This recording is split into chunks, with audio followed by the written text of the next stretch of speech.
there on the red carpet for the Burberry Prawsome show. That's where we are live, and there's lots of other celebrities we've been chatting to. David Gandy, Kasabian have been here. Lots of people that we will be bringing to you later in the program. And as I said, this really is a staple event for London Fashion Week, and everyone is really, really excited about this show in particular.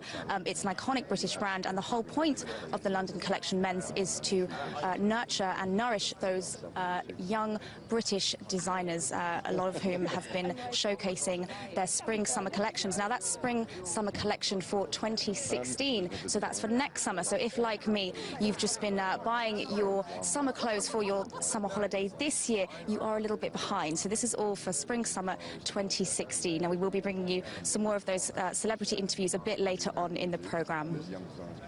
Okay, Jessica King, I'm about 6 years behind when it comes to fashion, so I wouldn't worry if you're only a season behind, it's fine. Now, today is the UK's first national day to celebrate one of our favourite pastimes. Beer Day Britain is being backed by many in the drinks industry and is the brainchild of the author and beer sommelier, Jane Peyton. Jane joins us now. Thank you for coming in. My pleasure. Why the idea? I mean, we all love beer. We all love drinking beer, really. Why do we need a day to celebrate it? Well, we've never had a National Beer Day in Britain before, but we've got so much to be proud of in Britain with our real great brewing heritage and also our pubs. And I thought it was just about time to have something to celebrate. So that's what we're doing today. And I've just found out we've trended on Twitter with a national cheers to beer, which happened at 12:15. It's also going to go throughout the day. So if anybody wants to carry on helping us trend on Twitter, hashtag CheersBDB. Hashtag CheersBDB, there you go. Let's just talk about that 12:15, because there is a link to that. Today obviously being the 800th anniversary of the sealing of the Magna Carta in 12:15. Exactly. And that links to ale. It links to ale because ale is mentioned in Clause 35 of Magna Carta. And as you've just said, it's the 800th anniversary today. There's been national and international attention on Magna Carta. And I thought that when we thought of a date for National Beer Day, I wanted to have a significant date, and I thought, well, what could be more significant than one of the most important legal documents ever produced in this country? Ale is mentioned in that. It's the national drink of Britain. So I thought, wow, that's a great date to have National Beer Day. So even though it's on a Monday, which some people might think, well, that's an odd day to have a National Beer Day, next year it'll be on a Tuesday, and then thereafter different days of the week. Yeah, and obviously beer is something which we almost live with here as a society. It's a very British thing, but there have been times when it hasn't been as cool as it is now. At the moment, it seems like everywhere you go, there's a new craft beer popping up, or a new brewery, a mini brewery. Why has it got so on trend? You're right, this is a golden age for brewing in Britain, and there's at least 1,400 breweries, and there's breweries opening every day, as you say.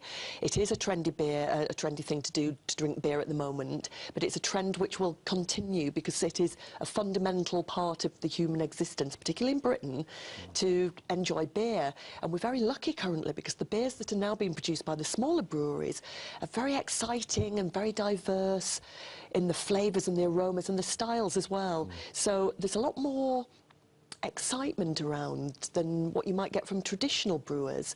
Also, we love food in this country, and the foodie revolution has really come together to make people proud of the local produce and the local products, and beer is very local because it's made with local ingredients, malts and hops, and quite often you're drinking beer that's either been brewed there in the pub that you're drinking it, or it's been brewed locally, you know, within a few miles of where you're drinking it in the pub. Yeah, and very quickly we must just mention the economic value of it as well. It brings in a huge amount of money to the economy.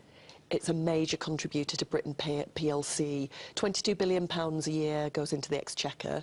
13 billion of that is taxes, not taxes, taxes, money. So it's money into the economy. It also employs almost 1 million people in pubs and brewing. And a lot of those people are young people, by the way.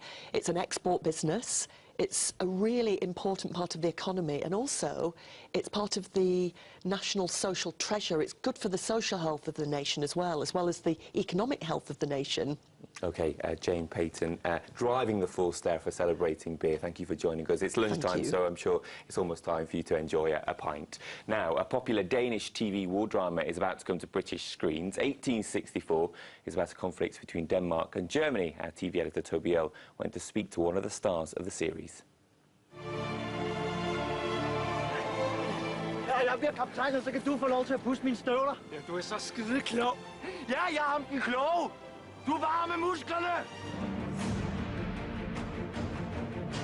it's a Danish history thing, and I've been at the Nordicon, and people here have just been absolutely overwhelmed and really into it, telling me how big an impression it made on them and stuff like that. It took me totally by surprise. Well, particularly at the Nordicana Festival, coming over, Yes. meeting these British fans in Yes. London who are deeply into a slice of Danish history which many will never